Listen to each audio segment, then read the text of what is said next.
Bonjour à toutes celles et tous ceux qui nous rejoignent cet après-midi pour cette deuxième table ronde du Forum Égalité, où nous nous poserons la question de comment lutter contre les violences et le harcèlement en prenant l'exemple des médias et de l'audiovisuel. Cette table ronde sera animée par Nora Hamadi, qui est productrice de l'émission Sous les radars sur France Culture et présentatrice de Vox Pop sur Arte.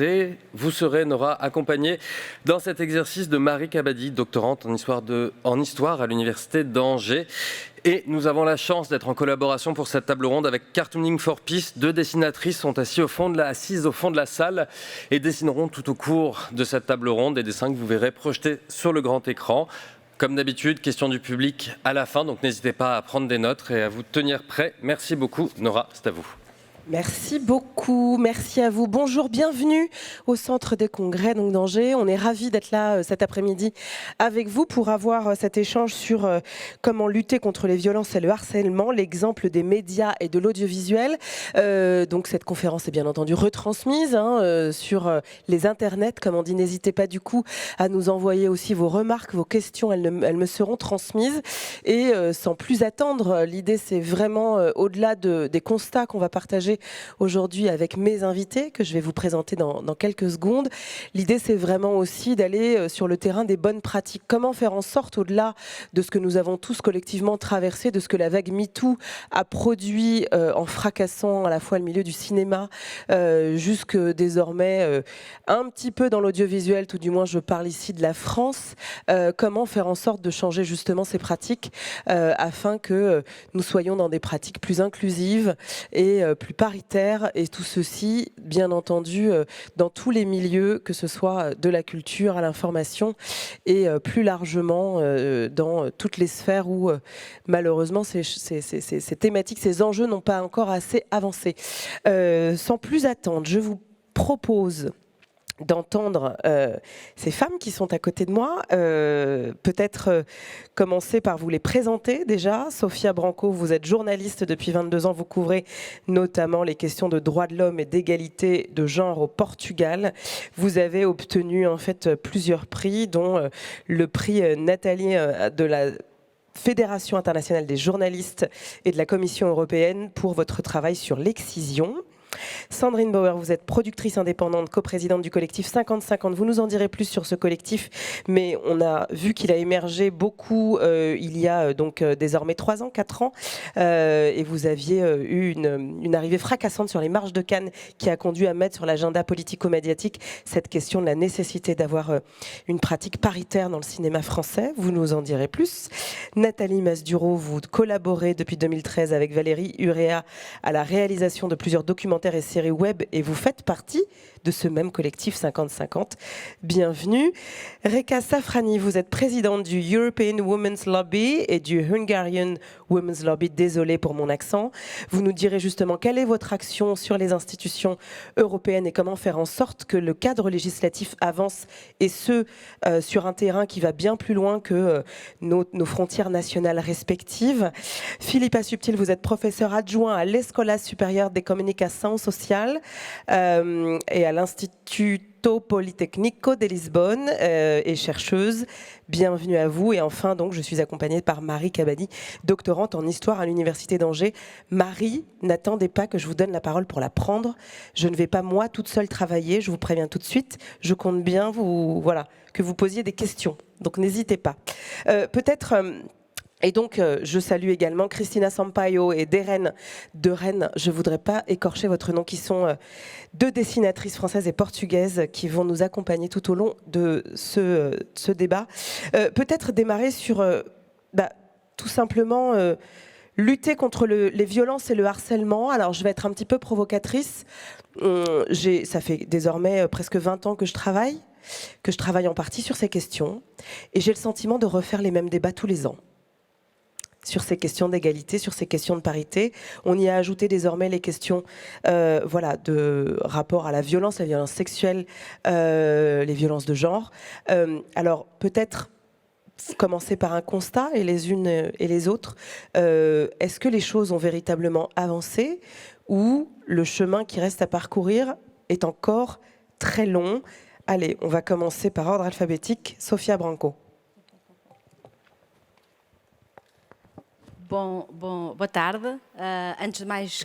Bonjour. Avant toute chose, j'aimerais vous remercier de cette invitation. C'est un honneur et un privilège d'être ici avec vous, sœurs européennes. Donc oui, il y a eu des avancées, mais très très lentes. Je suis d'accord avec vous, j'ai l'impression qu'on parle constamment des mêmes choses, sans arrêt, toujours avec les mêmes thèmes, les mêmes questions. Et je pense que dans le contexte actuel, notamment un contexte post-pandémique, avec une guerre qui est en cours, avoir conscience que prendre du retard se fait beaucoup plus vite que d'avancer. Les droits des femmes ont connu des reculs. Il y a plusieurs preuves qui l'attestent, des sondages, des enquêtes. Et moi, en tant que journaliste, je m'en rends compte. Et nous devons prendre en considération tout cela, car effectivement, il est beaucoup plus facile de reculer que d'avancer de façon durable et pérenne. Et avant de vous parler de quelques éléments et réflexions, je vais tout d'abord me situer. Moi, je vous parle en tant que journaliste. Je travaille pour l'agence Louza, comme France Presse, une agence de presse, et je suis également dirigeante du syndicat des journalistes. J'ai été présidente du syndicat. Aujourd'hui, je suis présidente du conseil syndical.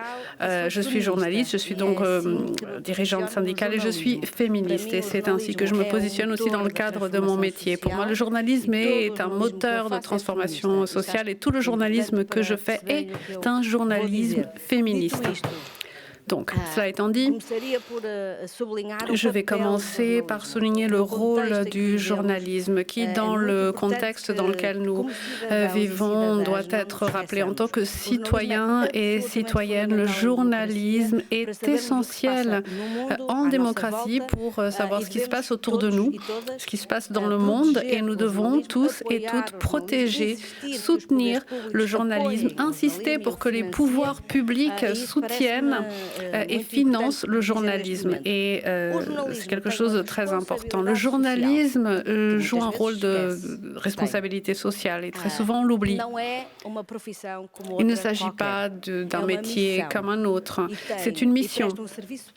Une mission qui joue un rôle pour la politique. Et il a une responsabilité sociale. Et cette responsabilité est liée au pouvoir du journalisme de donner la parole. Et nous avons ce privilège, le privilège de pouvoir choisir avec qui nous allons parler, ce qui est réellement incroyable, car entre toutes les personnes dans le monde, je peux décider de donner voix à une personne déterminée. Et ce choix est important s'il est pensé du point de vue féministe. C'est comme ça que je l'entends, car très souvent, ce rôle n'est pas attribué aux femmes. Et encore moins si les femmes sont considérées comme des expertes. Il y a de moins en moins de femmes qui assument ou qui peuvent jouer ce rôle d'expertes et qui sont considérées comme étant capables de parler d'un sujet ou d'un autre. C'est très rare. Et au Portugal, c'est tout à fait commun. Même à la télévision, on le sait et j'espère qu'on le sait et j'espère qu'en France, c'est moins le cas. Mais par exemple, je me souviens des dernières élections en France. Il y a eu un débat à la télévision où seuls des hommes pensaient ces élections. Comment est-ce qu'on peut réfléchir à des élections sans la moitié de la population votante? Je trouve ça quand même incroyable. Et les journalistes ne s'arrêtent pas pour y penser. C'est quelque chose d'extrêmement visuel. Pourtant, moi, pour ma part, je ne peux pas continuer à voir cela. Cela me choque. Et puis, je reçois des messages de militants, d'associations féministes. Portez plainte, dénoncez cette situation. Il s'agit de la télévision publique. C'est moi, c'est nous qui payons cette télévision. Il faut qu'elle soit meilleure que cela. Le service public, je le pense, est une des réponses à donner à cette lutte contre le harcèlement, contre les violences. Il faut renforcer davantage le service public. C'est vital car le service public est le nôtre. Nous le payons, nous le finançons. Et il n'est pas nôtre dans un sens strict de possession. Il faut qu'il soit pluriel, il faut qu'il soit diversifié, il faut qu'il soit inclusif. Et il faut qu'il soit piloté dans tout ce que nous faisons dans notre vie. on regarde les médias privés, mais il y a les médias publics, et notamment sur la question de la violence et du harcèlement que souffrent des femmes journalistes. Certaines données ont été publiées hier par la Fédération internationale des journalistes sur la question du harcèlement en ligne, harcèlement et abus, violences, qui sont extrêmement révélateurs. Vous pourrez aller les chercher plus tard sur Internet pour plus de détails. Mais pour résumer, 2/3 des journalistes et des syndicats de journalistes qui ont été sondés ont constaté qu'il ne s'agissait pas d'une priorité dans les entreprises de médias de lutter contre le harcèlement. C'est important. 1/5 uniquement d'entre eux ont des mécanismes de dénonciation ou des protocoles pour répondre aux plaintes, ce qui est très peu. 2/3 ont assumé avoir été touchés par le harcèlement, donc 2/3 des journalistes dans ce cas. Mais la moitié ont dénoncé ou ont porté plainte suite à ce harcèlement, ce qui nous fait également réfléchir. Et ici, je pense que le lien avec la société en général est à faire, car le journalisme n'est pas plus progressif ou n'est pas en avance par rapport à la société, bien au contraire, il est plus conservateur. Le journalisme est conservateur. Si tout va bien, on continue comme ça. Donc, je pense que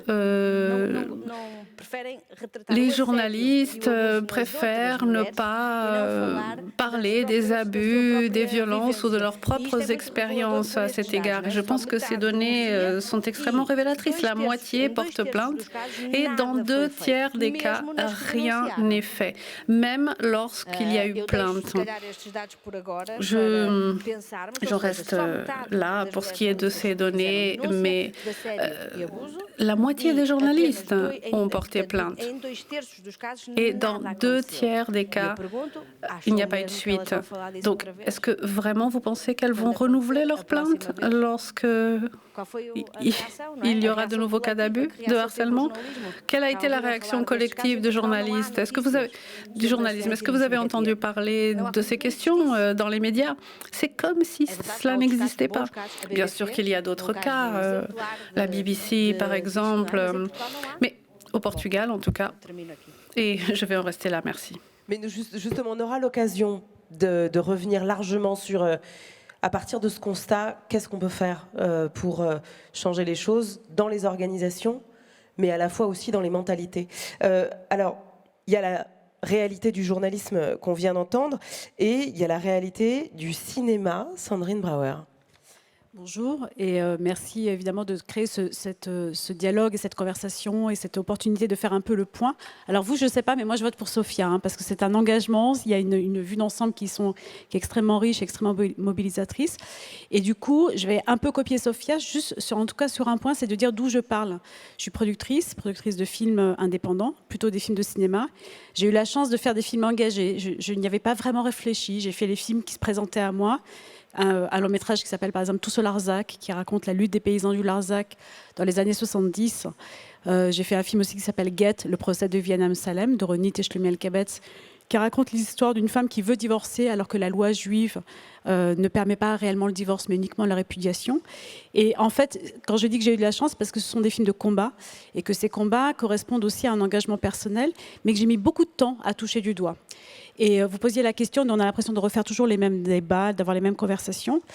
Et je pense que c'est un petit peu vrai. Et à mon échelle personnelle, le moment qui nous a tous frappés, qui était le moment de l'affaire Weinstein, dans l'industrie du cinéma, on était avec des acteurs, des actrices, des réalisateurs, des réalisatrices. On s'est posé la question de nous, comment cette affaire Weinstein résonnait sur nous. Et est-ce qu'il était admissible de continuer à faire comme s'il y avait une fatalité, à mettre les choses sous le tapis, à se dire qu'on ne savait pas comment faire. Donc peut-être que les mêmes débats existent. Et en tout cas, ce qui a présidé à notre choix de créer ce collectif 50-50, dont la première action était, la première action visible était la montée de marche à Cannes. Mais ça n'est que la face émergée de l'iceberg et en dessous, il y a un travail monumental qui est fait. C'est la question de comment se fait-il que les lois existent, les lois contre les violences faites aux femmes, les lois contre la discrimination, les discriminations contre les femmes, mais toutes les discriminations. En fait, comment se fait-il que malgré les lois, dans la réalité, on ne constate pas de différence, qu'il y a une forme de tolérance. Donc peut-être que ce sont les mêmes débats qui existent, mais au sein du collectif, du coup, la question qu'on a essayé de...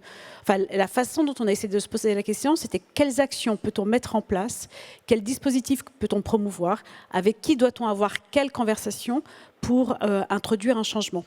Et le changement, il est vraiment très précisément de ne plus accepter le fait que la moitié de l'humanité soit sous le boisseau de l'autre, que les minorités, ce qu'on a appelé à un moment donné pudiquement les minorités visibles ou les minorités ethno-raciales, finalement, il y a un peu une fatalité, ils ne sont pas dans nos métiers, mais c'est un petit peu normal. Donc comment on fait pour faire bouger les lignes très concrètement ?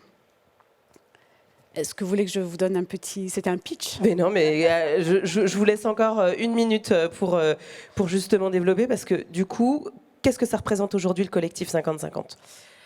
Vous avez mis en place des chartes, vous faites du lobbying, mais... En fait, l'idée, c'est de se dire que tout est lié. Il n'y a pas l'émergence d'un phénomène qui ne soit pas lié à autre chose. Donc, quand on est né de manière très visible à Cannes, avec la montée de marche des 82 femmes et une prise de parole par Agnès Varda et Cate Blanchett, l'idée, c'était de profiter de ce moment-là pour ce qu'il est. Et un festival de cinéma, le plus grand festival du monde, on a la chance en France d'avoir le plus grand festival du monde qui compte pour la profession même presque plus que les Oscars, Enfin, c'est un festival qui a cette insolence incroyable de mettre au même niveau que vous soyez un tout petit film indépendant ou une très grosse machine, les 40, 50, 60 films qui sont supposés être les meilleurs films de l'année. Et cette insolence-là nous donne du coup une certaine plateforme et une reconnaissance dans le monde entier. Et cette reconnaissance-là, c'était pour nous l'opportunité d'interpeller les festivals dans leur rôle. Et le rôle d'un festival, c'est quoi ? C'est vraiment de donner de la visibilité aux artistes. Et on sait que cette visibilité, c'est ce qui permet aux films d'après de se faire, c'est ce qui permet aux carrières de se construire, ou au contraire d'ailleurs, quand un artiste n'est jamais sélectionné à un festival, peut-être c'est aussi une visibilité qui disparaît. Donc les chiffres du Festival de Cannes étaient tellement spectaculaires, mais à l'aune de tous les festivals, hein, il n'est pas pire que les autres. Le nombre de femmes sélectionnées depuis la création du festival par rapport au nombre d'hommes sélectionnés depuis la création du festival était tel que c'était vraiment une façon d'inviter, d'associer les festivals. Et donc, le moment où on a créé Cannes, c'est la première action, et après, peut-être que je parlerai d'autres, mais on a demandé au festival de réfléchir, puisqu'ils nous disent souvent, oui, mais nous, on est la dernière roue du carrosse, on n'y peut rien, on sélectionne les films qu'on nous envoie, c'est pas de notre faute s'il n'y a pas de films de cinéastes femmes dans les pays d'Afrique, ou si en Amérique du Sud, il n'y en a pas. Et on leur a dit, mais c'est pas ça la question qu'on vous pose. Là où vous exercez un pouvoir, là où vous avez une responsabilité, c'est-à-dire les films que vous choisissez et la façon dont vous les mettez en avant, c'est là que vous avez un pouvoir. Et donc, c'est ça que vous allez regarder et c'est ça qu'on va analyser ensemble. Donc, dites-nous combien de films, dans les films que vous recevez, entre le nombre de films réalisés par des femmes et des hommes, combien il y en a, et quel est ce ratio à la sortie. Et en fait, je prends un tout petit peu de temps j'ai pris un peu de temps et j'en prendrai pas autant sur les autres dispositifs, mais parce que la logique, elle est exactement là. Elle est de dire, on peut dire, ah, mais depuis que le monde est monde, et d'ailleurs, ce n'est pas vrai, il y a des reculs constants, mais en tout cas, depuis que le monde est monde, la moitié de l'humanité est sous le boisseau de l'autre. Mais en réalité, la question qu'on peut se poser, qu'on doit se poser, c'est qu'est-ce que je peux faire à l'endroit où je suis ? Et les festivals ont cette possibilité de regarder parmi les films qu'ils reçoivent et ceux qu'ils sélectionnent, s'ils sont vous savez, dans la course de haies, est-ce que c'est une haie haute, plus haute pour les femmes, ou est-ce qu'à l'inverse, ils permettent de réintroduire un peu d'égalité, ils permettent de réintroduire un petit peu de plus de chance pour les parcours d'artistes pour qui c'est tellement plus difficile. Merci beaucoup Sandrine, on y reviendra de toute façon. Nathalie Masduro, et vous, d'où parlez-vous ? Moi, je suis réalisatrice. J'ai fait une école de cinéma qui s'appelle la FEMIS. Dans la section réalisation qui était la mienne, on était à parité, garçons et filles. Et aujourd'hui, je me demande bien où elles sont passées, mes camarades. Parce que c'est vrai que plus le temps passe, et moins ces élèves finissent par trouver du travail en tant que réalisatrice. Plus les budgets sont importants et moins elles sont présentes, etc. Donc, moi, on a créé un petit collectif, puisqu'on est déjà 2, avec Valérie Urea, co-réalisé. Et on a eu l'idée de cette série qui s'appelle H24, qui était donc produite par les Batelières Productions et Arte, sur les violences faites aux femmes. Et je pense que là, ce qui a été vraiment une découverte pour nous, c'est une série européenne, c'est de voir le succès qu'on a rencontré. Je pense que c'était aussi une surprise pour Arte, c'est-à-dire qu'on a fait les 2e meilleures audiences en série après En thérapie. Et ça, je pense qu'ils s'y attendaient pas du tout, et nous non plus d'ailleurs, honnêtement. Mais je pense que c'est vraiment dire l'importance de cette parole qui se libère aujourd'hui. Nous, l'idée, le principe de la série, c'est qu'on s'est inspiré de 24 faits réels qu'on a donné à écrire à des écrivaines qui ont été ensuite réalisées et interprétées par des comédiennes. Ce qui nous a surpris aussi, c'est que dans la dimension européenne de cette série, c'était de voir qu'on pouvait prendre un fait réel arrivé en Espagne, de le faire réaliser par une Groenlandaise et qu'elle comprenait tout à fait de quoi on parlait. Hein. Évidemment, ces faits réels circulent bien sur les violences faites aux femmes. On les comprend à travers toute l'Europe. Donc voilà, et puis de voir aussi que ces comédiennes qui les ont interprétées savaient elles aussi de quoi elles parlaient, que ce soit Diane Kruger qui dit le harcèlement dans le métro, moi je sais ce que c'est, ou toutes. Et ce qui était aussi, je pense, intéressant là sur la question des violences, c'est de voir que on a essayé de travailler, une espèce de gamme de gris, des faits les plus tragiques à des choses beaucoup plus quotidiennes. Et c'est dans ces petits faits quotidiens que les gens ont beaucoup réagi. Sur les réseaux sociaux, il y avait des centaines de témoignages, de personnes qui disaient je sais, enfin des femmes qui disaient oui, je sais de quoi il s'agit. Donc ce que je voudrais noter, c'est vraiment que c'était un pari quand même pour cette chaîne et que c'est important de voir que le public était là et que ces petits films qui d'habitude sont des choses un peu comiques en prime time, n'est-ce pas ? Là, pour une fois, des choses graves, pouvaient trouver leur public. Mais peut-être, Nathalie, sur la genèse, est-ce que vous diriez, comme nous l'a dit tout à l'heure Sophia, que vous êtes une réalisatrice engagée, que vous êtes féministe ? Comment on arrive à se dire, voilà le projet que je vais présenter à une chaîne ? Alors 50-50, mais 100% aussi. C'est-à-dire que oui, alors là, le projet, il est né très clairement d'un ras-le-bol. Moi, je ne fais pas la différence, je pense, entre un moi citoyen et un moi réalisateur, réalisatrice. Je pense qu'un jour, il y a une histoire en trop. Et là, on se dit, moi j'ai des armes, j'ai quand même un crayon, une caméra, je ne peux pas rester assise dans mon fauteuil. Donc un jour, je vais vous dire ce qui s'est passé. J'ai entendu une histoire qui était l'histoire d'une femme qui venait de se faire défenestrer par son mari. Et elle est devenue tétraplégique. Son assurance lui a dit qu'elle était responsable de ce qui lui arrivait, donc elle ne serait pas remboursée de rien. Enfin, elle ne serait pas indemnisée, pardon. Et là, c'était tellement horrible. Ce jour-là, franchement, je me suis dit, on prend nos crayons et on y va. Et après, Arte a suivi, mais très très vite. Donc je le note parce que c'est vraiment un engagement d'une chaîne publique, pour le coup, et un engagement vraiment important à nos côtés. Alors, Reka Safrani, vous êtes présidente du European Women's Lobby et de sa déclinaison hongroise. Qu'est-ce que ça vous inspire, peut-être déjà tout ce qu'on a entendu, et au-delà, vous, quelle est l'action de ce lobby ? Est-ce qu'il peut y avoir un lobby féministe qui travaille sur les institutions européennes et puis plus spécifiquement, enfin, quand on connaît la situation hongroise, qu'est-ce que ça veut dire que de représenter ces combats des femmes dans un climat que l'on connaît ?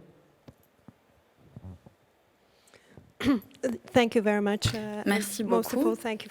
Et surtout, merci de m'avoir invité à ce forum si important. Je suis ravie de pouvoir contribuer à cet événement européen, puisque je fais partie d'un lobby européen, une organisation de la société civile constituée de 2000 organisations. Nous essayons de faire part de l'expérience de toutes nos sœurs au niveau européen. Il est donc important d'entendre des expériences différentes les unes des autres. Et évidemment, je suis hongroise, donc ça influence ma perspective, parce que nous sommes à la périphérie de l'Europe, pour ainsi dire. Mais nous sommes très affectés par tous ces phénomènes. Et la Hongrie a également connu un mouvement MeToo dans le cinéma, dans les arts, dans la danse et dans d'autres domaines artistiques. Au sein des actrices aussi, de nombreuses actrices ont pu parler de ce qui leur est arrivé. Que pouvons-nous faire à un niveau européen? Je pense que ce que nous pouvons faire au niveau européen est très important. Et pour revenir à votre première question, de savoir si les choses ont évolué ou pas, hier, lors de la Journée internationale des droits des femmes, nous avons connu un moment historique. L'Union européenne a reconnu qu'il était important de lancer une directive contre les violences faites aux femmes et contre les violences conjugales. La société civile, toute la société civile demande ce genre d'initiative depuis longtemps. Cette nouvelle directive est très moderne. Elle va permettre la reconnaissance de la continuité des violences. C'est donc particulièrement important dans la vie réelle. Mais il y a aussi la question de la sphère numérique, où la violence est également présente, bien réelle, contre les femmes et les jeunes femmes. 9 millions de jeunes filles avant leurs 15 ans ont été harcelées en ligne. C'est un nombre vraiment inquiétant. Donc, mon organisation essaye de promouvoir le changement dans différents domaines et se penche sur différentes questions. Par exemple, sur l'engagement politique des femmes. Souvent, ce qui les empêche de s'impliquer dans la sphère politique, c'est le harcèlement en ligne.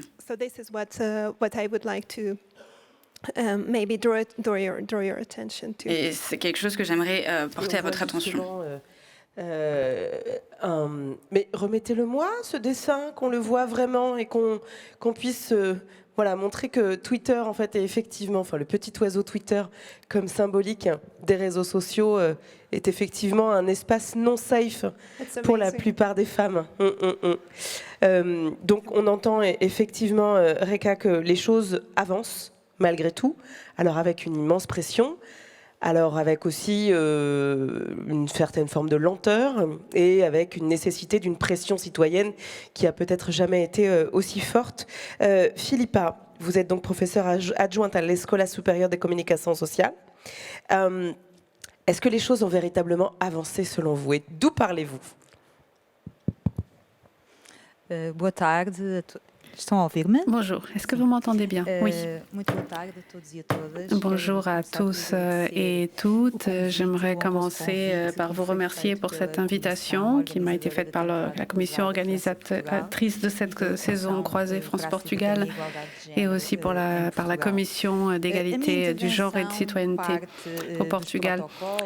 Donc, mon intervention part des protocoles, des présupposés scientifiques, et c'est de là que je parle dans le cadre d'une trajectoire de travail qui a plus de 2 décennies maintenant, consacrée aux études sur les inégalités de genre dans les journaux portugais. Et aujourd'hui, j'aimerais vous parler de quelques conclusions dans le cadre d'un projet auquel je participe sur la pandémie et les femmes journalistes. C'est le premier projet financé par la Fondation pour la science et la technologie, qui est l'Agence nationale pour la recherche scientifique portugaise. L'idée de ce projet a été créée il y a à peu près 1 an suite à la pandémie de Covid-19 et elle est liée au constat de plusieurs organisations très respectées au plan international, de plusieurs recherches internationales sur la question qui ont porté notre attention sur l'impact de la pandémie dans le journalisme.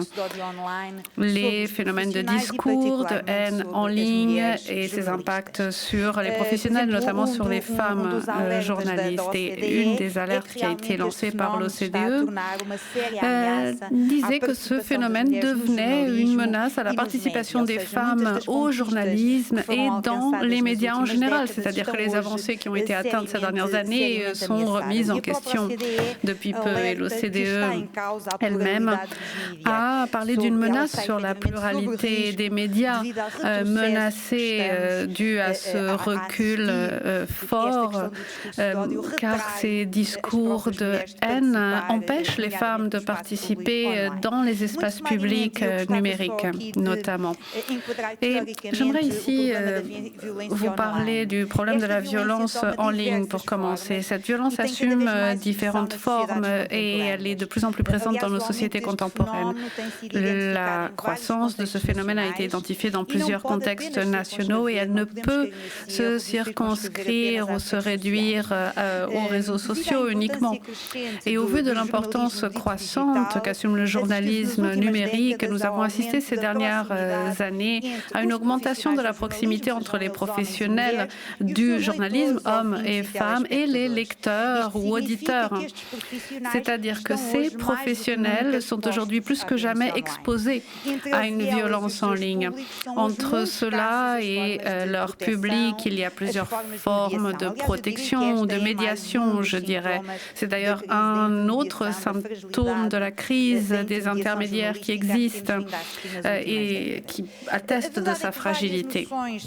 Plusieurs notions sont employées pour décrire ce phénomène du langage offensif.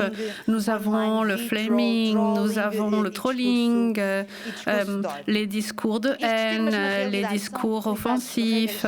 Et généralement, ces discours sont utilisés de façon assez imprécise, mais pourtant vaste. Le discours de haine, mais d'autres phénomènes de harcèlement en ligne. Dans le cadre du journalisme, je pense que nous pouvons capter mieux ces problèmes en faisant référence aux discours d'abus ou de harcèlement des publics, des acteurs individuels ou collectifs. Et pour vous donner un exemple, et ensuite j'évoquerai le cas portugais, un des rapports internationaux qui me semble le plus complet et qui atteste des tendances globales de violence en ligne contre les femmes journalistes a été publié l'année dernière par l'UNESCO et il révèle comment ce discours de harcèlement et ces attaques sont un problème global. Et c'est une idée clé, car c'est un problème qui ne connaît pas de frontières et qui affecte les journalistes dans le monde entier. Et ce document montre que cette situation pandémique n'a fait qu'aggraver ces attaques faites aux femmes journalistes. Il a même changé les conditions de travail de certaines de ces professionnels, les rendant encore plus dépendantes des services de communication numérique ou même des chaînes de réseaux sociaux. Et par rapport à cette situation, nous pourrions nous attendre à ce que les organisations, à ce que les employeurs aient créé des mécanismes qui permettent un bon environnement de travail plus sûr, plus libre pour leurs professionnels. Ou on aurait pu d'ailleurs penser que cela aurait été fait par les États nationaux au travers de la mise en œuvre de lois, de politiques publiques pour protéger ces professionnels qui sont indispensables pour le bon fonctionnement de nos démocraties. Mais à vrai dire, ces rapports nous montrent que les femmes sont seules dans cette lutte. Elles sont les premières cibles du harcèlement et de la violence en ligne et les premières à devoir y répondre. Dans ces plateformes de médias sans intermédiaire où elles travaillent, elles sont seules et sans défense devant leurs agresseurs. Et on pourrait croire alors qu'il existe peut-être des efforts pour filtrer ces abus. Eh bien, les organisations des employeurs ou les plateformes de réseaux sociaux sont bien au-delà des réponses à fournir. Elles ne fournissent pas de réponses rapides et nécessaires devant ce fléau. Et les arguments sont toujours les mêmes. La liberté d'expression, de façon à se déresponsabiliser. Les entreprises elles-mêmes finissent par ne pas assumer leurs responsabilités vis-à-vis des contenus qui sont publiés dans leurs sites respectifs. Pour conclure, Je vais vous donner quelques données de cette première enquête sur la violence en ligne aux femmes journalistes portugaises qui a été publiée dans le cadre de ce projet auquel j'ai participé. Et Carla en a parlé ce matin aussi. Donc un questionnaire a été envoyé à des hommes et des femmes en janvier 2021 avec un échantillon de 411 individus parmi 6800 journalistes qui ont été sondés. Et ici, donc, quelques données pour illustrer le cas portugais, à savoir que ces données accompagnent les tendances des rapports internationaux. Tout d'abord, les journalistes de tout genre ressentent une hostilité croissante qui a été aggravée par l'univers numérique et qui s'est aggravée encore plus avec la pandémie. Alors, les femmes, bien sûr, vu qu'il y a cette distinction en fonction des genres, sont celles qui se sentent le plus affectées. Par rapport aux hommes, elles sentent davantage d'hostilité. Et puis, autre donnée très intéressante, plus de la moitié des sondés a déjà expérimenté des violences en ligne ou un harcèlement sexuel, des menaces de viol, par exemple. Et puis, pour ce qui est de la législation portugaise, la plupart des hommes et des femmes considèrent que celle-ci n'est pas adéquate pour régler ce problème. Près de 66% des sondés. La majorité, mais une majorité moindre, considère que l'organisme pour lequel il travaille n'a pas non plus de mécanisme adéquat, ce qui nous fait penser au manque de confiance existant chez les professionnels vis-à-vis de leur organisme et probablement au fait qu'ils ne se sentent pas en confiance pour dénoncer les problèmes. Car il y a beaucoup de résignation aussi dans les réponses de ces professionnels.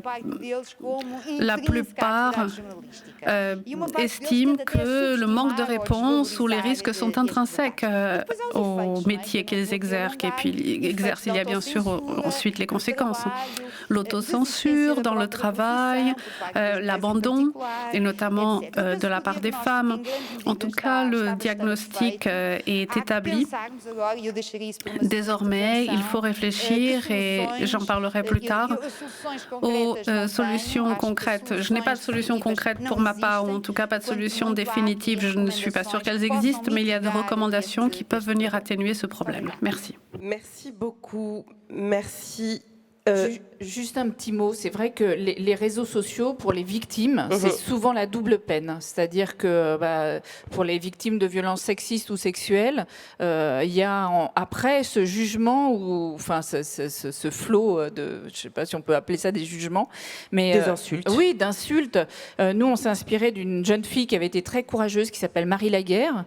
Et Marie Laguerre, elle a subi un harcèlement de rue très très violent. Elle a porté plainte contre son agresseur, elle a eu gain de cause, mais surtout c'est après le déchaînement de haine qu'il y a eu contre elle qui a été terrible.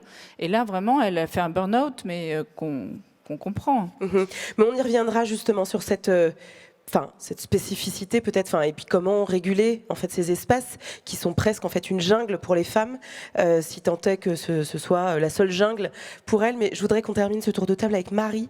Marie, qui est donc doctorante en histoire. Marie, vous parlez d'où? C'est quoi votre thèse justement? Je ne sais pas si on m'entend. Non, on vous entend pas. Allez-y. Peut-être que là, c'est bon. Là, oui. C'est bon. Moi, je travaille sur des lieux féministes des années 70 et 80, qui s'appellent les maisons ou les centres des femmes en Europe, en France, en Belgique et au Royaume-Uni, et qui avaient, alors, à une échelle beaucoup plus limitée, mais qui sont des lieux où on crée ses propres médias, où on crée des petits bulletins d'information. Enfin, cette question de parole collective, de mise en avant de situations ou de discussions sur les solutions qui peuvent exister dans la lutte contre les violences, c'est quelque chose que je peux voir, alors à des échelles très différentes, mais qui se faisait dans ces lieux-là, de manière collective, avec, à la fois quelque chose un rapport assez méfiant, je pense, à certains médias qui seraient perçus comme plutôt véhiculant où il n'y aurait pas la place pour ces discussions sur la lutte contre les violences et la création d'alternatives pour pouvoir aborder ces sujets-là, alternatives qui ensuite permettent parfois débordent et touchent aussi des médias de plus grande ampleur. Voilà. Eh bien, écoutez, merci Marie. Alors justement, ça me fait on a démarré cette discussion, mais là, j'aimerais bien vraiment qu'on commence notre conversation à la fois sur le constat qui vient d'être fait par Philippa, sur ce qu'on a pu entendre, et c'est ce que nous dit Marie sur la nécessité. On sait à quel point la parole est politique, et on sait à quel point les espaces de parole en fait sont déniés à partir du moment où on est en crise, et la crise du Covid l'a démontré une nouvelle fois. C'est ce que vous expliquez aussi, Sophia, sur la nécessité, de conscientiser le fait que certaines femmes ont du pouvoir parce qu'elles sont en capacité de prendre la parole et parce qu'elles ont des espaces de pouvoir et des espaces de parole. Voilà, cet espace que vous avez eu sur Arte, cet espace en fait pour produire les films que vous produisez, ils sont extrêmement importants. Pourtant, dans des moments de crise, et la crise du Covid, la pandémie a été de l'ordre de cette crise, on voit des reculs. Pourtant, on vient de traverser un moment de séisme avec des tectoniques des plaques qui n'avaient jusque-là, en termes de libération de la parole des femmes, jamais été aussi important avec MeToo. Alors, comment expliquer et quel est le constat que vous feriez 5 ans, maintenant 6 ans, l'affaire Weinstein, je me souviens plus très bien, 2016 2017. 5 ans plus tard, voilà, on a eu, grâce aux réseaux sociaux, qui, pour le coup, peuvent être aussi donc des espaces d'une violence rare. On a eu, grâce aux réseaux sociaux, une libération de la parole qui a permis de poser cette question de l'espace de pouvoir des femmes et de leur capacité à faire entendre leur voix et leur capacité, en fait, à exister dans des espaces aussi de pouvoir. Et plus largement, le droit à disposer de leur corps, le droit de ne pas être agressé, etc. Comment se fait-il qu'il y ait à ce point un recul ? On le voit donc dans les médias, et est-ce plus large peut-être, dans ce moment que nous traversons, qu'a été la pandémie. Peut-être que je me trompe, peut-être que c'est vrai pour le journalisme, parce que les constats que vous faisiez à l'instant sur l'espace portugais, c'est les mêmes que nous avons pu avoir par exemple en France. Mais peut-être là-dessus, Sophia, Sandrine, Nathalie, comment est-ce que vous voyez les choses ? Moi, je vais prendre un tout petit pas de côté, Nora, pardon, parce qu'évidemment, sur les médias, je ne vais pas me substituer à mes camarades qui sont journalistes. Je peux parler juste du cinéma. Et en fait, je ne peux pas non plus, répondre à pourquoi précisément. Je peux juste dire, en fait, la question, c'est celle, par exemple, du passage de la théorie à la pratique. On vient de voir les constats qui ont été faits vraiment brillamment par Philippa et Sophia, qui sont des constats dans lesquels on a nous aussi dû se plonger. Quand on a créé le collectif, d'ailleurs, notre premier réflexe, c'était de dire il faut sortir de l'opinion. Il faut objectiviser les données, créer des études, et on a fait des études. Donc on a cette réputation de ne pas être sexy du tout, parce qu'on adore les chiffres, on adore avoir des études pour appuyer nos constats et nos travaux. Mais parce qu'en fait, sans études et sans chiffres, rien n'existe. Tout peut devenir un débat d'opinion, et cette vocifération n'a aucun intérêt. Mais sur la question des violences, par exemple, puisque notre hypothèse de travail, c'était de dire qu'il y a un continuum entre la problématique de la parité et les violences. Si la moitié de l'humanité peut être sous le boisseau de l'autre, alors évidemment, c'est peut-être quantité négligeable qu'elle soit défenestrée, qu'elle doive en plus payer pour sa propre assurance. À partir de ce continuum, la question très technique, donc, c'est les chiffres, les études, et puis la loi. Et puis quand on travaille un petit peu, on voit qu'en fait la loi, elle existe. C'est pas bien de défenestrer, c'est pas bien de frapper, c'est pas bien de discriminer, sur toutes les discriminations possibles et imaginables. Et pourtant, les pratiques perdurent. Et c'est là c'est là que du coup, c'est plus du cinéma, c'est là que c'est le collectif, c'est là que c'est du travail associatif auquel Nathalie participe aussi. C'est un travail de se dire qu'est-ce qui, dans nos pratiques professionnels, donc comment on fabrique nos films et les histoires qu'on raconte, on a une responsabilité sociale, éthique, morale, peut-être même historique. Sophia le décrivait dans son rôle de journaliste. Moi, ce que je peux dire, c'est que les films que je fais, alors un film, c'est 3, 4 ans, 5 ans de travail. Donc, je ne m'amuse pas, évidemment, à m'engager comme ça, à la légère. Donc, on s'engage pour des raisons, c'était dit d'ailleurs ce matin dans la musique aussi, on s'engage sur des films parce qu'on y croit, parce qu'on croit aux histoires, on croit aux artistes. Enfin, on s'engage sur un film parce que c'est vraiment ce film-là, à ce moment-là. Mais, en fait, de la même manière qu'on disait être journaliste et citoyenne, les histoires qu'on raconte, d'une part, et la façon dont on va raconter ces histoires, la façon dont on va créer un environnement de travail, doivent tous les deux être impactés par ce à quoi on pense, ce à quoi on croit. Et du coup, le coup d'accélérateur, parce que l'idée, c'est pourquoi on fait du surplace, c'est parce qu'on arrête d'avancer. Et en fait, le confinement, pour nous, a été un moment désastreux parce qu'on a ressorti, évidemment, la phrase de Simone de Beauvoir qui était de dire « il suffira d'une crise pour constater que les avancées peuvent être remises en cause ».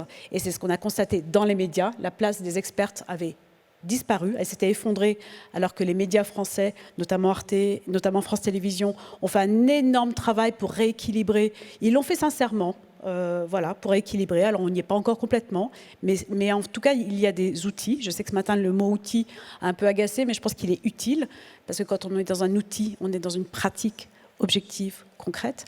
Donc cette place-là a été remise en question dans les médias. Et nous, c'est vrai que on a cette période de confinement, comme on n'arrivait plus à travailler en collectif, comme on fait souvent avec des ateliers, des réunions de travail et des processus d'intelligence collective où on fait des propositions et on amende les unes sur les autres ce qu'on pourrait avoir à dire ou ce qu'on pourrait avoir à proposer, on a fait un travail qui du coup était plus solitaire. On s'est mis à 2 ou 3 et on a écrit ce qu'on a appelé le livre blanc, pour la prévention et la lutte contre les violences sexistes et sexuelles dans le cinéma et l'audiovisuel. Et l'idée, c'était tout simplement de rappeler que la loi, elle existe. Et en fait, dans nos métiers, mais c'est vrai dans d'autres métiers, on aurait tendance à penser qu'on est un métier un peu à part, vous savez, une actrice, enfin, vous voyez ce que je veux dire, voilà. Et en fait, je ne sais pas si c'est un scoop pour vous, mais pas du tout. C'est-à-dire qu'une caissière dans une grande surface, elle pourrait dire exactement la même chose. Vous savez, ma précarité, la place que j'occupe, c'est un peu spécial. Enfin, voilà. Donc le côté un peu spécial, c'est déjà le début d'un processus dans lequel on trouverait des comportements qui sont borderline, on leur trouve des excuses. Et à partir du moment où on se pose la question de pourquoi la loi n'est pas appliquée, c'est à ça qu'on touche. C'est pourquoi la loi n'est pas appliquée, parce qu'on imaginerait qu'il y aurait des circonstances particulières et qu'une actrice n'est pas complètement une citoyenne, c'est une femme. Vous savez, ces femmes... Enfin, voilà. Donc, le travail du livre blanc, c'était de rappeler la loi. Comme on fait des études chiffrées, c'était juste de rappeler la loi et de réfléchir aussi, de proposer des outils très concrets, de proposer le maillon manquant entre la loi telle qu'elle existe et que peut-être certains ne savent pas la lire ou pensent ne pas être concernés, ils pensent être hors sol, hors normes ou hors territoire juridique, et comment on peut mettre en pratique ces lois. Donc ce sont des outils tout simples, des anti-sèches. On a sorti donc le livre blanc, petit scoop, dans 2 semaines, on a rassemblé tous les syndicats de la profession pour fabriquer un outil qui sont des espèces d'anti-sèches pour toutes les étapes d'un film, et on appelle ça le kit. Voilà, donc c'est un kit qui vient raconter le livre blanc. Et on a fait ça avec tous les syndicats qui nous ont dit, quand on a sorti le livre blanc, « Ah, mais ça fait 10 ans nous qu'on y travaille. » Donc on était contents de savoir que tout le monde y travaille. Donc voilà, dans 15 jours, évidemment, tout ce monde y travaille. Évidemment. Mais le résultat est dans 15 jours. Voilà. Donc ça devait être vrai. Non, mais ce qui est intéressant, c'est de devoir en fait accompagner, pardon pour cette expression qui est très galvaudée en France, pour déconstruire les pratiques à tous les niveaux. C'est ça en fait l'enjeu. L'enjeu, c'est exactement ça. Est-ce que c'est le même enjeu, Sophia, côté des médias, parce qu'on voit bien qu'effectivement à chaque crise il y a un recul. Est-ce que vous avez vécu en fait cette réalité de ce recul au Portugal? On l'a vécu en France, on a effectivement les chiffres, mais j'imagine que c'est pareil chez tous nos voisins. Sim, de novo, recuar é sempre mais rápido do que avançar. Il est toujours plus facile de reculer que d'avancer. Et c'est ce qu'on a vu avec la pandémie. Ce qui a été flagrant. Et surtout pour la liberté de la presse en général au Portugal. Jamais les journalistes n'ont été restreints dans leur capacité à se déplacer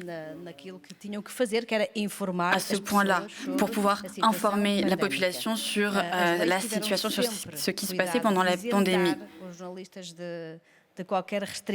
Et donc les journalistes ont été exemptés de ces restrictions, mais tout de même, par exemple, les journalistes ne pouvaient plus traverser les frontières, ils ne pouvaient plus se rendre en Espagne, par exemple. Et les journalistes espagnols ne pouvaient plus venir au Portugal parce que les frontières étaient fermées. Et ça n'avait jamais été le cas pour les journalistes. À des niveaux locaux, municipaux, il y a eu des tentatives d'empêcher les journalistes d'avoir accès aux informations. Il y a une certaine tendance autoritaire, patriarcale, conservatrice, qui s'amplifie lorsqu'il y a un terreau fertile. Elle se révèle alors à ce moment-là.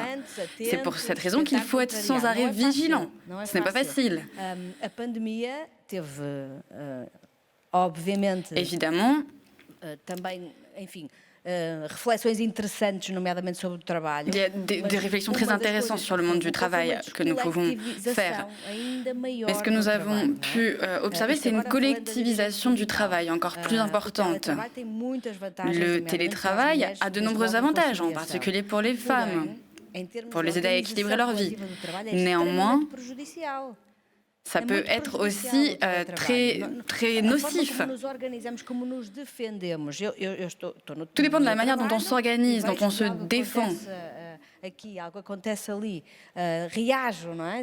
Parce que quand on est sur place, on peut s'entraider plus facilement. Mais quand on est tout seul chez soi, c'est plus difficile, on est seul. Les téléphones, l'ordinateur ne remplacent pas un vrai contact humain. Alors dans le contexte du télétravail, c'est très important, et surtout dans le journalisme. C'est quelque chose qui a eu un effet depuis la pandémie dans le journalisme. Et c'est également quelque chose qui met en danger l'indépendance et le caractère individuel. Parce que pour se battre contre ce genre de phénomène, il faut être collectif. C'est le cas aussi des violences en ligne. Il faut une protection collective. Mais c'est plus difficile de se mobiliser parce que chacun pense à sa petite vie. Ce qui veut dire, ce que vous nous dites, Sophia, c'est qu'en fait, si on n'est pas organisé, si on ne joue pas les gardiennes du temple, en fait, il est extrêmement facile que les choses se cassent la gueule, enfin s'écroulent très vite. Le petit édifice s'écroule très très vite. Donc c'est une vigilance de tous les instants, dans tous les moments, et par quoi toutes les femmes. Il y a quand même quelques hommes alliés, j'imagine, dans ces structures. Mais comment on fait ça? Comment on crée justement ce collectif? Alors on parle beaucoup de sororité depuis quelques années maintenant, mais comment on arrive à créer ça et à faire en sorte que chacune de vos collègues, hommes ou femmes d'ailleurs, soit vigilant là-dessus pour éviter ces reculs? Pour le journalisme, je pense qu'on est en pleine prise de conscience.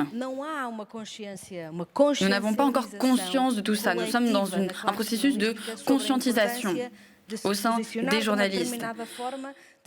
Prendre conscience qu'il faut se positionner, qu'il faut lutter et qu'il faut défendre les plus vulnérables, donner la parole à ceux qui n'en ont pas. Nous ne sommes pas divisés. Il n'y a pas de distinction entre tel ou tel type de journalisme. Il n'y a pas d'objectivité. Tout le monde est subjectif, évidemment. L'impartialité, c'est une chose. L'objectivité, c'est autre chose.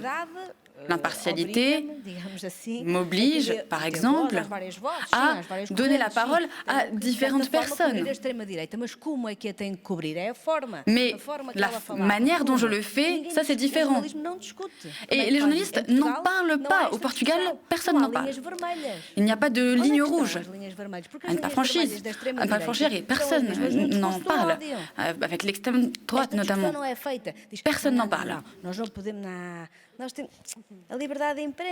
La liberté de la presse, la liberté d'expression, on est obligé de donner la parole à telle personne, on ne peut pas censurer. C'est vrai, on ne peut pas censurer. Mais on peut aussi donner la parole plus à certaines personnes qu'à d'autres. Il existe des problèmes. Mais tout dépend de la manière dont on donne la parole aux différentes personnes. Et on ne peut pas se déresponsabiliser de ceux à qui on donne la parole. On ne peut pas dire « Ah, c'est lui qui a dit ça, ce n'est pas moi ». Non, parce que nous, on dissémine cette information. C'est nous qui la faisons se répandre.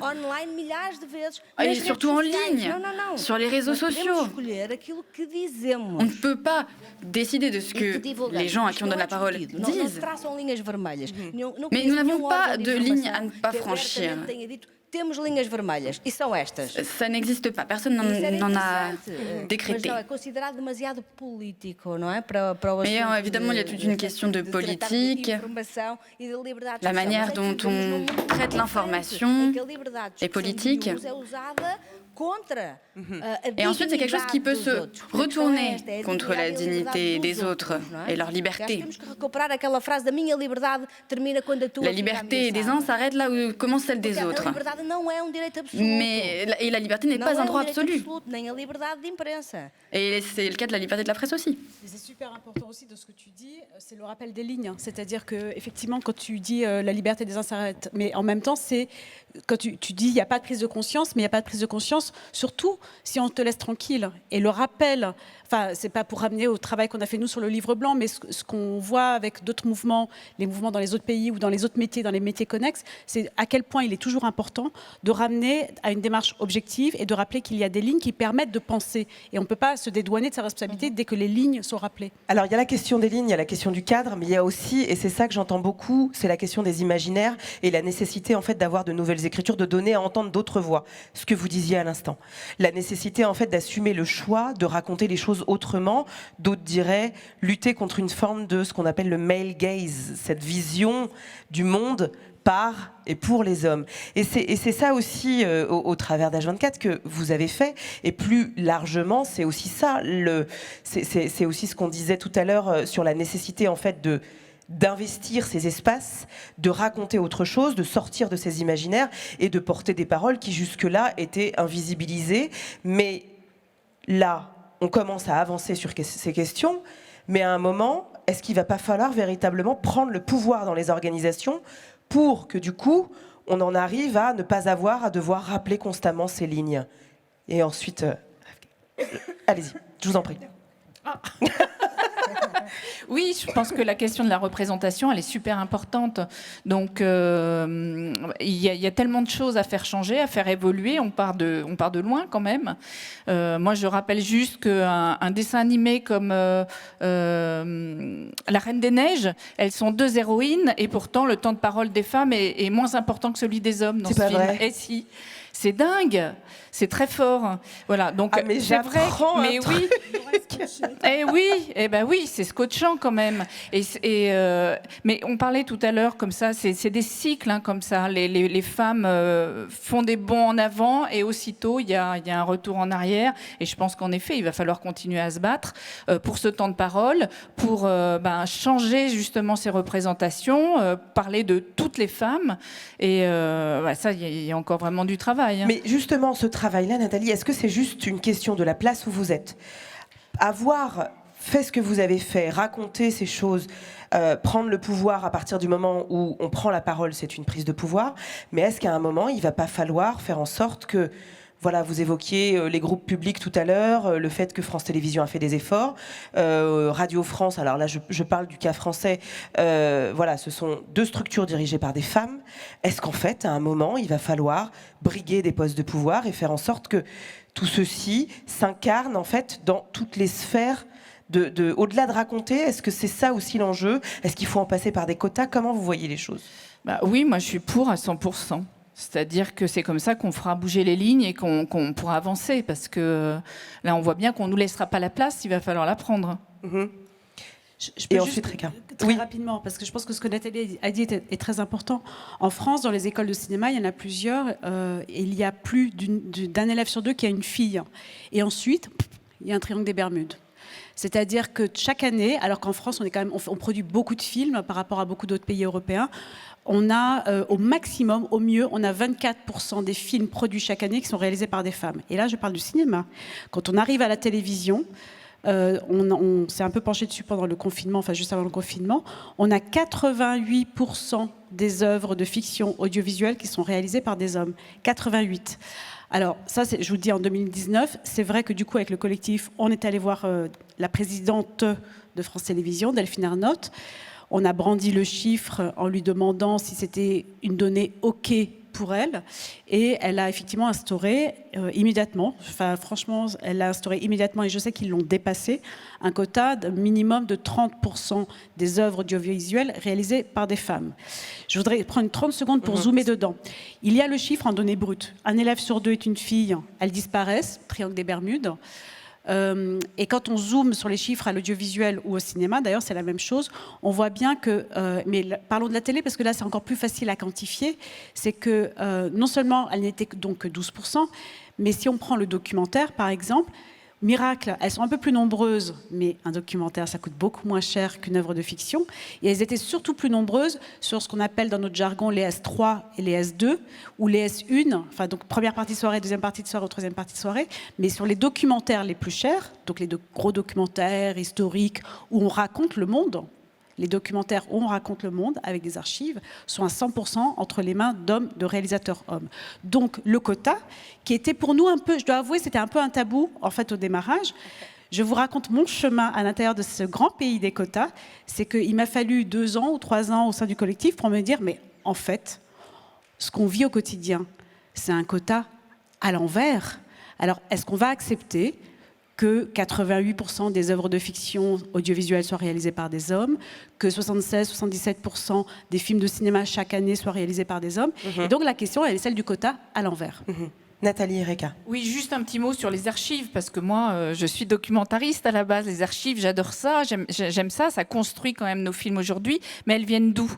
Archaïon, là, c'est du grec, c'est la maison du maître. Donc c'est vrai que c'est ça, en fait. On parle de la maison du maître. Où est-ce qu'on se situe ? Où est-ce qu'on est ? On est dans cette maison-là, il va falloir en sortir.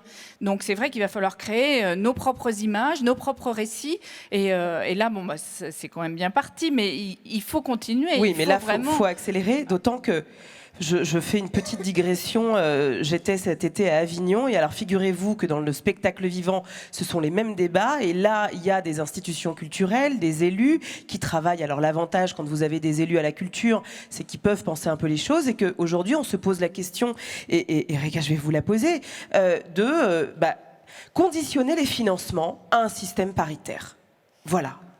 Dans le spectacle vivant, c'est posé sur la table, par exemple, dans les municipalités. Vous avez des élus à la culture qui disent « écoutez, nous, dans nos structures, on ne financera pas si on n'a pas, en fait, un casting et une équipe absolument paritaire. » Est-ce qu'il faut aller vers ça ? Qu'est-ce que vous portez, par exemple, au sein de votre structure ? C'est vous qui l'avez lancé ? Ah oui, d'accord. Bon, voyez comme quoi c'est arrivé jusqu'au spectacle vivant.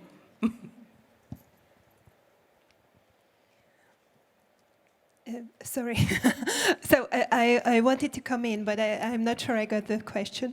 Alors, je voulais parler, mais je ne suis pas sûre d'avoir compris votre question. Je disais qu'il y a beaucoup de réflexions autour de la nécessité de conditionner les subventions, les paiements dans les mairies, dans les structures, dans les institutions, à la parité parfaite dans les équipes de tournage, dans les équipes, en fait, dans les castings, par exemple. Ça, est-ce que c'est quelque chose que vous pourriez porter ? Yeah, thank you. I think it is, oui, merci.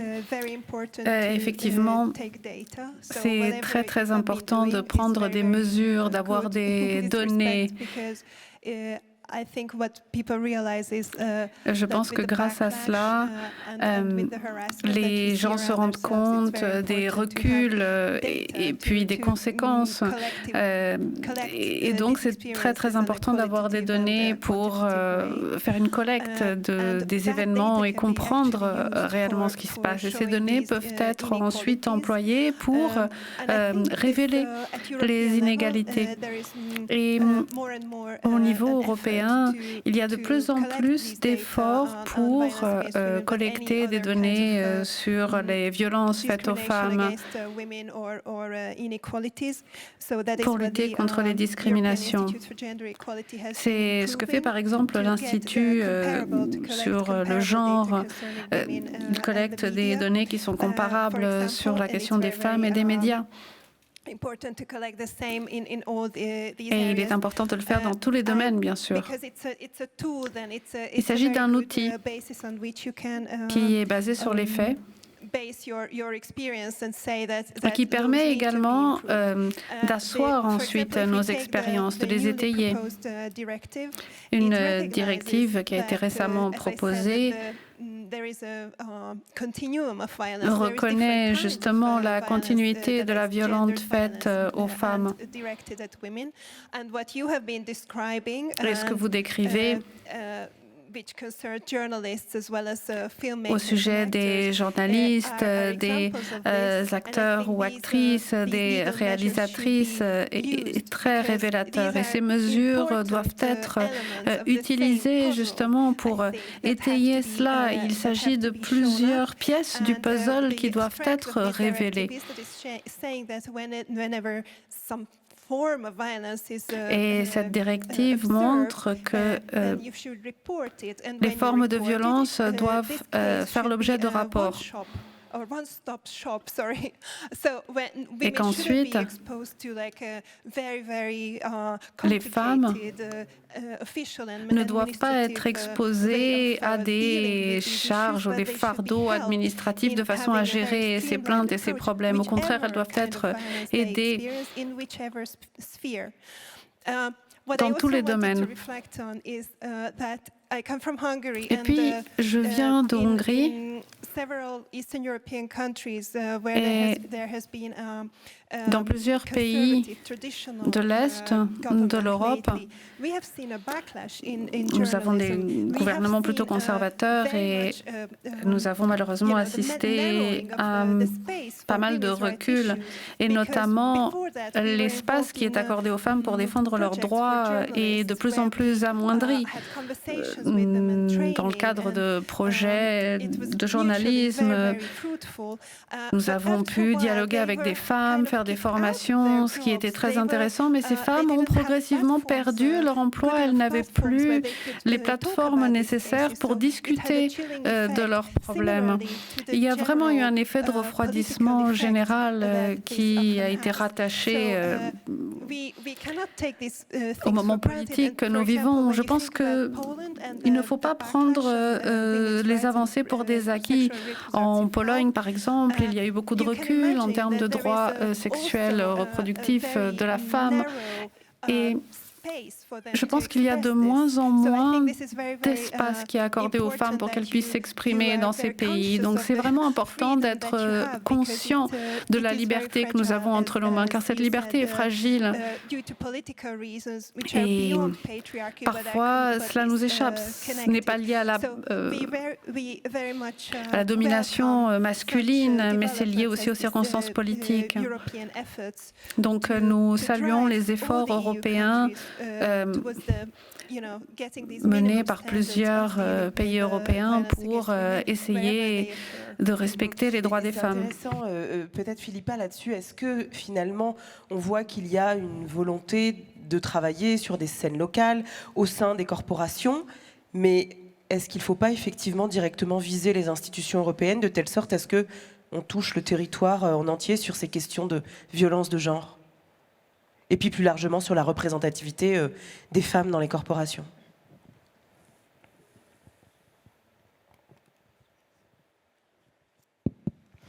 Avant de répondre, j'aurais aussi voulu dire quelque chose, apporter une analyse pour compléter ce diagnostic qui n'est pas très réjouissant. C'est une question dont on n'a pas encore parlé, je crois, aujourd'hui. Et je pense que nous devons en parler plus souvent. Ce n'est pas un phénomène simplement économique, c'est un phénomène qui touche au militantisme. Je ne défends pas forcément la cacophonie qui règne dans nos sociétés, mais je veux parler concrètement de la misogynie, de la haine à l'encontre des femmes, qui peuvent rejoindre d'autres formes de discrimination. Ce rapport en parlait. Les femmes journalistes accumulent plusieurs formes de discrimination, pas seulement du sexisme, mais aussi du racisme, du fanatisme religieux, selon leurs croyances religieuses, l'homophobie. Donc elles souffrent de plusieurs discriminations. Pour vous donner une idée de cette intersectionnalité des violences en ligne, 74% des femmes blanches affirment avoir été victimes de violences en ligne. Si ensuite on s'intéresse selon l'ethnie et ou le genre, les chiffres sont bien pires. Donc on a 81% de femmes noires, plus de 80% de femmes autochtones et de femmes juives. Donc ça fait réfléchir. Ça nous fait réfléchir sur la place des femmes blanches européennes. On oublie les femmes noires, les femmes afrodescendantes, les femmes qui ont des croyances religieuses minoritaires, l'homophobie. Si on essaye de filtrer ensuite l'identité de genre, les chiffres sont pires que tout. Pour ce qui est des femmes bisexuelles, lesbiennes, les chiffres atteignent presque 90%. C'est absolument affolant. Alors, les solutions, qu'en est-il ? Nous avons fait le diagnostic. Nous pouvons également émettre des recommandations. J'en ai quelques-unes qui me semblent intéressantes, qui pourraient changer les choses. Des recommandations au niveau national, au niveau des organisations intergouvernementales. Par exemple, par l'UNESCO, qui s'intéresse à ces questions, l'OCDE, et d'autres institutions qui émettent des recommandations pour les médias, pour les plateformes numériques. Et puis il y a les recommandations qui sont très vastes, qui sont émises pour, à des niveaux nationaux, pour les organisations journalistiques. Et puis il y a la question de la formation, qui est très importante. Et puis de la recherche aussi, la recherche scientifique. Et il y a les recommandations aux professionnels. Dans ce rapport,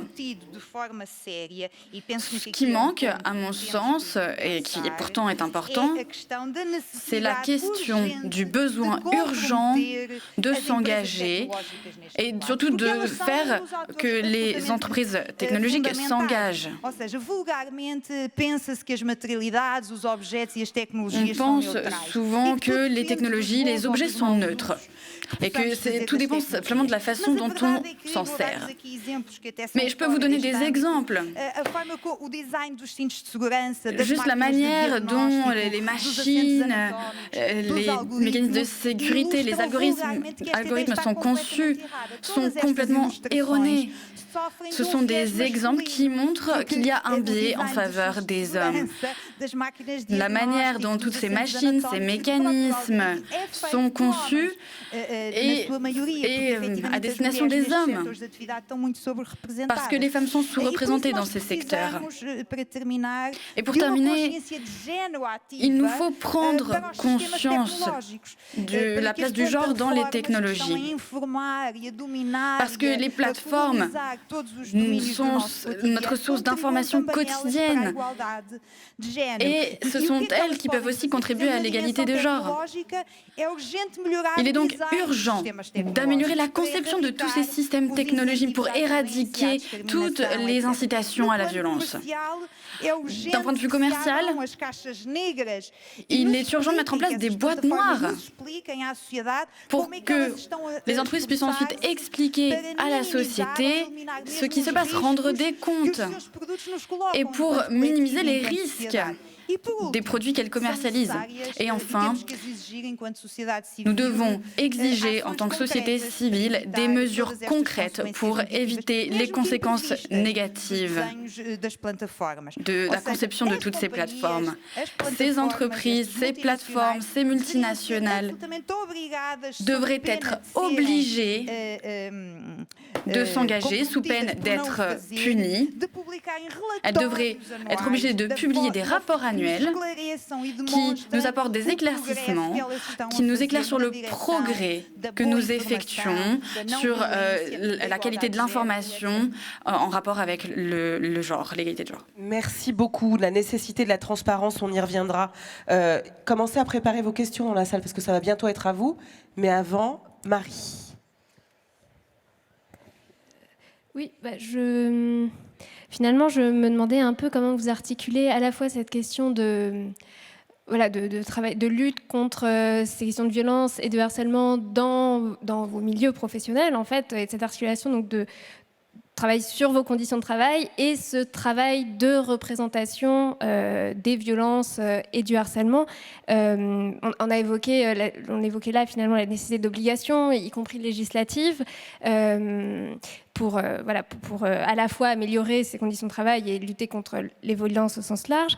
Est-ce qu'il vous semble qu'il faut commencer par son propre milieu professionnel avant de pouvoir produire des œuvres, des textes qui parlent dans les bonnes conditions de ces questions de violence? Ou est-ce qu'inversement, le travail, être journaliste féministe, être réalisatrice, faire du cinéma en féministe, c'est aussi quelque chose qui, à terme, permet d'améliorer le milieu professionnel dans lequel on travaille. C'est très clair. En fait, la réponse que je vais faire n'est pas universelle, mais je pense que dans le métier qui est le nôtre de la production et de la réalisation cinématographique et audiovisuelle, enfin Nathalie ne sera peut-être pas d'accord avec moi, mais je pense qu'un des principes vraiment fondamentaux, c'est la liberté de création. La liberté de création est à l'aune de tout. Donc on ne va pas dire tu vas nous faire un film où tu vas avoir quelques noirs, quelques arabes, parce que c'est important, et puis aussi un handicapé, et puis aussi, enfin, c'est très compliqué en termes, par exemple, si on commence à se dire qu'il y a une sous-représentation qui est réelle, qu'on observe. On vient d'ailleurs de faire une étude qui s'appelle Synégalité, qui vient observer ces représentations. On a un vrai problème d'angle mort de la société française. On appauvrit nos récits, c'est un fait. Mais c'est vrai que nos métiers sont des métiers de liberté de création. Donc on fait circuler l'information pour s'interroger, pour prendre conscience qu'il manque des récits, mais après la liberté de création, elle est vraiment le fondement de tout. Je voudrais partager avec vous 2 initiatives, parce que c'est vrai que comme ça fait 3 ans qu'on travaille avec le collectif, on a fait 2 choses qui sont extrêmement importantes et qu'on n'a pas fait seul. Je crois que Agnès Sall est partie, elle est haut fonctionnaire et on a beaucoup travaillé avec elle sur la question de l'égalité, et elle a été un rouage extrêmement important. C'est-à-dire que nous, on est des enfants passage, on est des professionnels, on peut se permettre de monter sur les marches et de crier et d'invectiver, mais derrière, il faut transformer ça et fabriquer de la proposition politique. Et ça ne se passe pas si on n'a pas d'interlocuteur pour travailler. Et on a trouvé en Agnès une interlocutrice extrêmement solide, et c'est grâce à ça qu'on a avancé. Et je dois dire que les ministres sous lesquels elle a travaillé, d'ailleurs, certains ont été des ministres plus heureux, plus productifs, et d'autres l'ont été beaucoup moins. Et donc à chaque fois, on manifeste notre mécontentement. Mais on a mis en place, donc le premier truc, sur la question notamment du plafond de verre ou du triangle des Bermudes des femmes, enfin la disparition des femmes, ça ne se décrète pas d'être réalisateur. Donc il y a une liberté de création, mais par ailleurs, ça ne se décrète pas. Donc comment on fait, comment on grandit dans ce métier? Et on a fabriqué avec le CNC un truc. Et ce truc, ça s'appelle la bonification au soutien. Et le principe, il est le suivant, c'est de dire que quand, sur un film qui est un travail collaboratif, l'équipe des chefs de poste est paritaire, ce film-là peut bénéficier d'un soutien de 15% des aides publiques, enfin des aides du CNC. En fait, ce bonus, c'est une mesure qu'on adore. D'abord, parce que c'est une collaboration très intelligente entre les pouvoirs publics et nous. On ne l'a pas fait seul, c'est eux qui le financent en plus. Donc merci. C'est très intelligent parce qu'il ne s'agit pas de mettre en avant les films réalisés par des femmes, mais simplement ça effrite le plafond de verre et ça densifie la carrière des femmes. Et de la même manière qu'on a parlé de la disparition des femmes réalisatrices, on a le même constat sur les femmes techniciennes. Et en fait, il faut évidemment s'aguerrir dans le métier. C'est un métier dans lequel on a besoin de grandir, c'est un métier de compagnonnage. Donc le fait de pouvoir densifier les carrières des femmes techniciennes, ça permet qu'il y ait in fine d'arriver à cet équilibrage. Donc ça, c'est une mesure qui est le bonus de 15%. Et l'autre mesure, puisqu'en fait, on en parlait tout à l'heure sur la question des violences et qu'est-ce qu'on peut faire pour les violences, pareil, merci beaucoup Agnès Salle. On a réussi dans un moment qui était vraiment un moment politique où on avait dit, enfin nous on voulait avancer, on avait dit on vous prévient, on va vous shamer si on n'avance pas.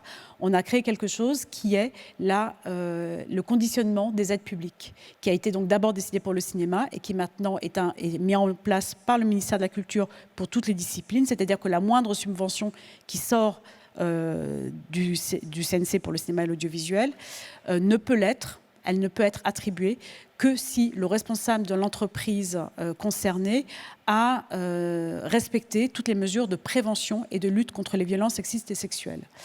Et on a ajouté, nous, collectif, et ça c'est nous, on a ajouté un chapitre à ça, un étage à la fusée, c'est qu'on a négocié avec l'organisme national de formation continue. C'est pas très sexy, je vous ai prévenu, le collectif, on n'est pas toujours très sexy, mais qui s'appelle l'AFDAS. L'AFDAS rend possible et gratuit la formation, ce même module de sensibilisation est accessible à tous les techniciens, techniciennes, comédiens, comédiennes.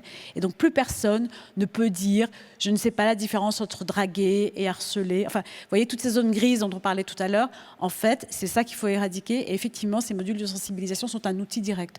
Donc oui, les pouvoirs publics peuvent vraiment jouer un rôle prodigieux. Et c'est dans cet aller-retour, il me semble, entre nous qui sommes la profession, qui avons les mains dans le cambouis, et les pouvoirs publics qui a cette puissance publique, justement. Si la puissance publique ne joue pas son jeu, par contre, ce qu'on fait, c'est peut-être, il y a un risque d'être dans l'agitation et pas dans l'action. C'est ce que nous disait Reka tout à l'heure sur la difficulté de ne pas avoir cet effet de ressac quand on a des pouvoirs publics en fait qui ne sont pas en capacité, enfin, qui sont eux-mêmes en fait les premiers à... Tudo isto que se passa na cultura en France. Oui, tout ce qui se passe dans la culture en France se passe aussi dans la culture au Portugal, mais pas dans le domaine du journalisme. Le journalisme n'a aucun soutien spécifique pour ce qui est produit, conçu par des femmes, par des collectifs de femmes. Non, cela n'existe pas. Pourquoi? Parce que le journalisme est complètement bloqué dans ce tabou qui dit que l'État ne peut pas avoir de lien avec le journalisme, parce que sinon c'est de la censure. Mais bon, et puis finalement les idées s'en vont et il n'y a pas de soutien et on ne discute pas de toutes les possibilités indirectes de soutien qui existent au journalisme, sans produire des dépendances vis-à-vis de l'État, mais où l'État assume au contraire son rôle, car il doit en jouer un, et notamment au travers des moyens publics qu'il a à sa disposition pour former des citoyens et des citoyennes, des responsables qui souhaitent que le journalisme soit meilleur, car il représente, il a un rôle à jouer dans la démocratie. Tout cela est fondamental. Il y a toute une série de projets sur les médias, notamment au Portugal. Nous avons un projet où les journalistes forment les enseignants pour qu'ils puissent mieux former leurs élèves sur le journalisme et sur l'information en général. Quelle est la différence entre une information qui est certifiée, qui est vérifiée par des journalistes et tout le reste qu'on voit et qu'on peut lire sur les réseaux sociaux et qui n'a obtenu aucune certification professionnelle par des journalistes ou par des personnes habilitées à le faire? Comment est-ce qu'ils peuvent se déplacer et se mouvoir dans cet univers de la désinformation? C'est essentiel et le rôle joue un État. Et l'État, c'est nous tous. C'est une entité abstraite. Les personnes doivent s'engager et doivent comprendre qu'il est important d'exiger davantage de la part de l'État, de la part des services publics, de façon à avoir des informations qui sont crédibles, qui sont vérifiées, qui sont rigoureuses. Mais attendre plus de l'État, et Reka, je vais vous demander de répondre vraiment en 45 secondes, attendre plus de l'État quand on est dans un pays, par exemple, comme la Pologne, comme la Hongrie, qui, justement, vous l'évoquiez tout à l'heure, ont parfois tendance, même souvent tendance à taper à la fois sur la presse et sur les femmes, comme si quelque chose était lié. Est-ce que, du coup, l'échelon européen pourrait être le bon échelon pour justement faire avancer ces bonnes pratiques? Yes, thank you for asking this. Merci pour cette question et cette suggestion. Effectivement, je pense que l'Union européenne peut réaliser que ces deux choses vont l'une avec l'autre face aux pressions conservatrices. Ces pressions conservatrices peuvent avoir des conséquences sur les droits des femmes et les droits humains. Et grâce au mécanisme de l'état de droit de l'Union européenne, qui pourrait être renforcé, ça pourrait aider. Et puis il y a la société civile, évidemment, qui réclame son droit d'expression, sa liberté d'expression. Effectivement, l'Union européenne peut avancer. Et il existe déjà certaines propositions. En 2015, une résolution du Parlement européen visait à autonomiser les jeunes filles dans l'éducation.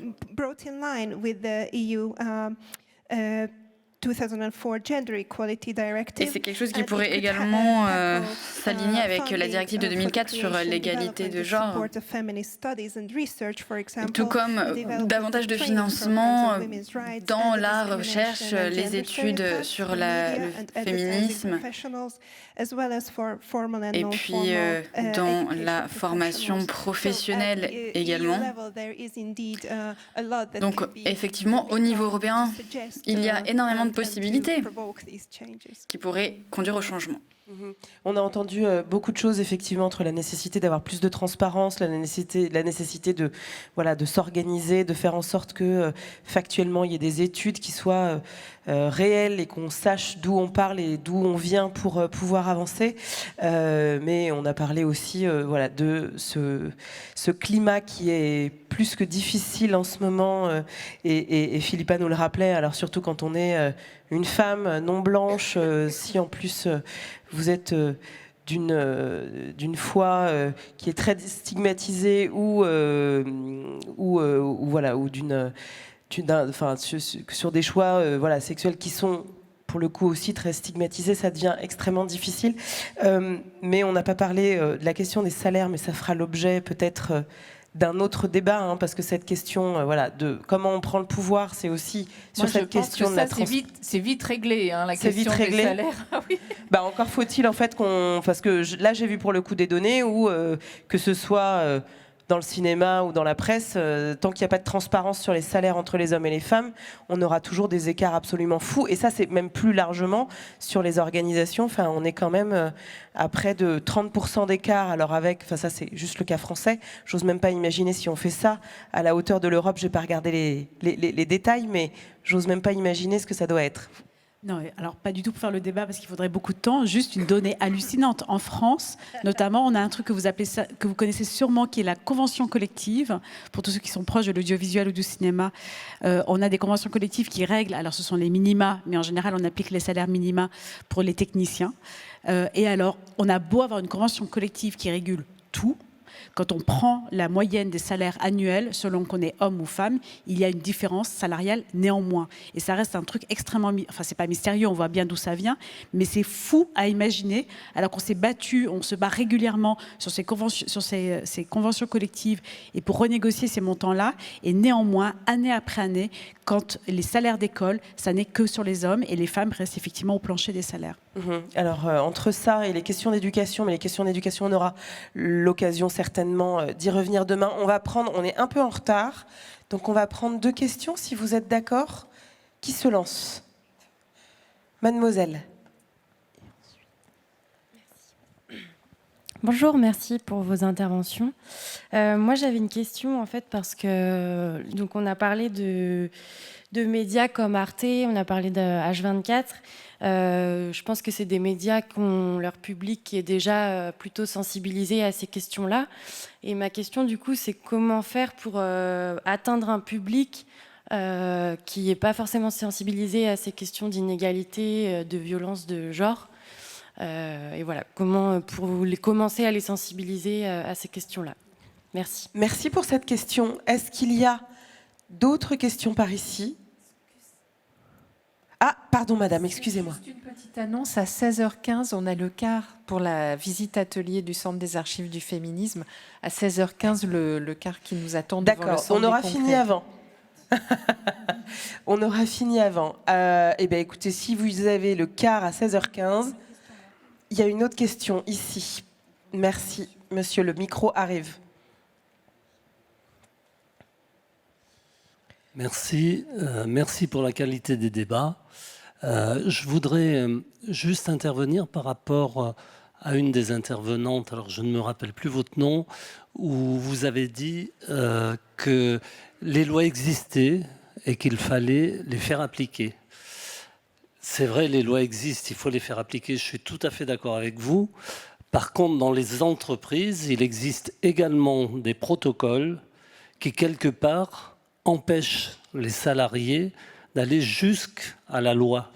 C'est-à-dire que l'impression que j'ai que ces protocoles, au lieu de protéger, comme c'est normalement le cas, la victime ou le présumé harceleur, elles sont là pour protéger l'entreprise et éviter qu'on aille justement jusqu'au tribunal. Merci pour cette... Oui. Je vais en parler très rapidement parce que je ne suis pas assez spécialiste. Je peux juste témoigner du travail que nous, on a fait pendant 1 an et demi sur le livre blanc. Je ne sais pas à quel protocole vous faites allusion précisément. Ce que je peux juste préciser, c'est qu'on parle toujours de victimes présumées et de présumés harceleurs. Et d'ailleurs, sachez que la présomption d'innocence qui est souvent invoquée pour ne pas agir ou pour taire une situation ou pour ne pas en parler est souvent utilisée de manière galvaudée.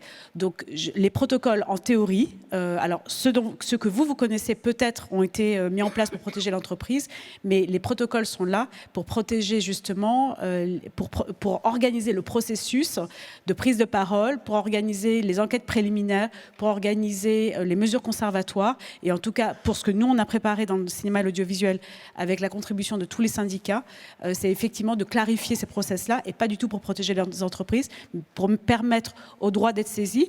Parce que tout à l'heure, tu as évoqué des chiffres qui m'ont sidéré, parce qu'en fait, en France, on dit que 10% des délits sexuels font l'objet d'une plainte et 10% au mieux de ces plaintes, effectivement, finissent par voir le perpétrateur accusé. Donc on est plutôt dans des démarches pour permettre de canaliser ce processus-là sans basculer dans le n'importe quoi. Alors, comme on arrive vraiment au bout de ce débat et qu'il faut répondre à mademoiselle sur comment on parle à ceux qui ne sont pas déjà convaincus, Nathalie peut-être et Sophia, mais vraiment en 1 minute. Bon, c'est vrai que H24 a tapé sur le public d'Arte, mais je pense qu'il a un petit peu vu ailleurs, puisqu'on a quand même, je crois, dépassé les 12 millions de spectateurs. Donc voilà, il a beaucoup marché H24 sur les réseaux sociaux et c'était ce qu'on voulait, nous. Donc on a fait des films qui avaient vraiment un format capable de voyager sur les réseaux. On avait envie de ça, justement, pour rencontrer des gens un peu au-delà du public d'Arte. Nous, avec Valérie Urrea, on prend le temps en ce moment de faire une petite tournée H24 pour rencontrer surtout des lycéens. Voilà, et du coup, c'est, je pense, aussi une manière de rencontrer un autre public pour le coup. Alors, Sophia, juste, je pense que France Télé aussi fait un gros travail et ça va commencer à se voir dans cette direction-là. Donc voilà, on espère quand même, pour finir sur un truc un peu positif, les choses vont bouger, ça va être forcément. En fait, aussi à vous de vous en saisir. C'est-à-dire que par exemple, ces œuvres existent, parlez-en autour de vous, amenez-les les voir. Profitez des tournées qui existent, profitez des réseaux sociaux pour effectivement faire circuler ces œuvres-là. Là, c'est vraiment le moment où les diffuseurs font ce qu'ils peuvent. Ils font peut-être jamais assez, mais vous pouvez aussi vous-même vous en saisir et vous en servir. Mais il y a les diffuseurs, services publics qui se doivent d'avoir une forme d'exemplarité, et puis il y a le secteur privé qui pour le coup, il y a peut-être d'autres difficultés. Sophia, en 1 minute, vraiment, comment est-ce qu'on peut faire pour toucher ceux qui ne sont pas déjà convaincus ?